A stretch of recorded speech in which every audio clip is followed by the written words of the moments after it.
Behold, children, the majesty of Springfield Glacier.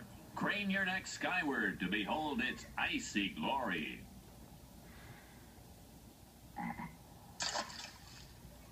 What happened to the glacier? It's nearly melted. This must be due to global warming. Young lady, the federal government's position on global warming is that it does not exist. This glacier's doing just fine. No, it isn't. It's a lump of slush. Look at it. I have a little girl just like you at home. That's where she stays. At home. You know what other glaciers aren't doing so great?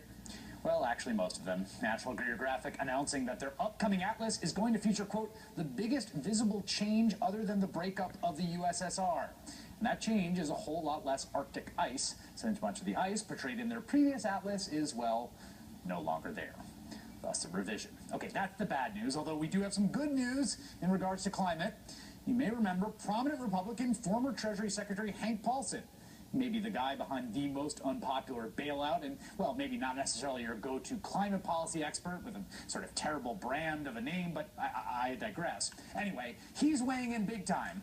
In New York Times op-ed saying in no uncertain terms we need a carbon tax, something environmentalists have long pushed for.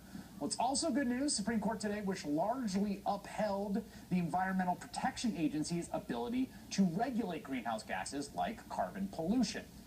But the best news on the climate front comes today from Senate Majority Leader Harry Reid, who challenged Republicans who are flirting with another government shutdown, this time over the EPA's new carbon regulations, saying basically, bring it on.